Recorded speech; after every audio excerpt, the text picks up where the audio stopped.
मेरा जन्म उत्तर भारत में हुआ है तो मैंने हर विजयदशमी को एक दृश्य हमेशा देखा।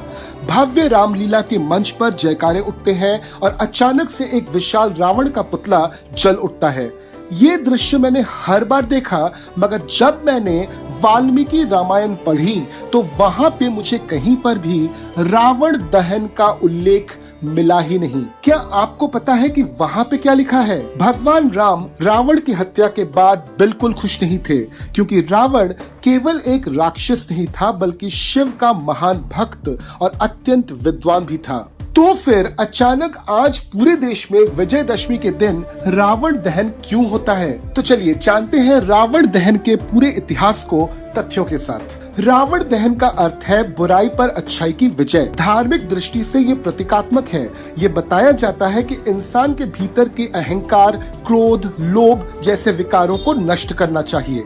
लेकिन वाल्मीकि रामायण या फिर किसी भी प्राचीन हिंदू ग्रंथ में रावण दहन का उल्लेख मिलता ही नहीं है। वहाँ रावण के अंतिम संस्कार, उसकी विद्वता और तप का वर्णन है, पुतला जलाने का नहीं।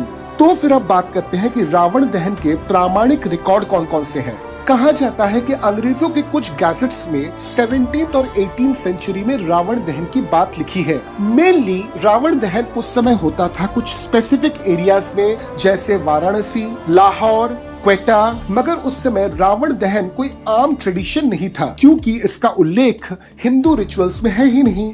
अब बात करते हैं उन रिकॉर्ड्स की जो पोस्ट इंडिपेंडेंस हमारे पास हैं। 1948 रांची, पाकिस्तान से आए शरणार्थियों ने 12 फुट के रावण के पुतले को पहली बार दहन किया। 1955 पटना, गांधी मैदान में पहली बार बड़े स्तर पर रावण का दहन हुआ। दिल्ली का रामलीला मैदान, आजादी के बाद ही यहाँ पर सार्वजनिक तौर से रावण दहन शुरू किया गया। 1920s में वारंगल में रावण के पोस्टर जलाए जाते थे, लेकिन आजादी के बाद यहाँ पर भी रावण का पुतला जलाना आम हो गया।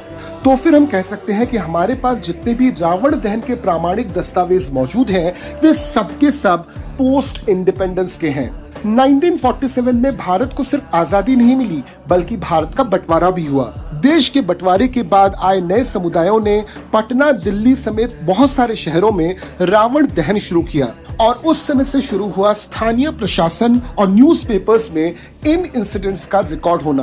धीरे धीरे रावण दहन के कार्यक्रमों की संख्या बढ़ी और बाद में जाके ये पॉपुलर हो गई। आज भी हिमाचल प्रदेश के बैजनाथ, मध्य प्रदेश के मंदसौर, दिल्ली के पास बिसरा जैसे क्षेत्रों में रावण की पूजा होती है, वहाँ पे दहन नहीं होता। तो अगली बार जब आप रावण दहन देखें तो ये जरूर याद रखिए कि ये कोई परंपरा नहीं है, क्योंकि इसका उल्लेख किसी भी प्राचीन ग्रंथ में नहीं है और ना ही इसे भगवान राम ने समर्थन किया था। हाँ, आज ये हमारे संस्कृति की पहचान जरूर है, मगर कोई ट्रेडिशन नहीं। ऐसे ही अन्य जानकारियों को प्राप्त करने के लिए हमारे चैनल को सब्सक्राइब कीजिए। वीडियो अगर पसंद आया इसको लाइक और शेयर कीजिए, और कमेंट करके बताइए कि क्या ये तथ्य पहले से आपको मालूम था। मैं आपसे वापस मिलूंगा एक दूसरे स्टोरी के साथ अगले वीडियो में। जय हिंद।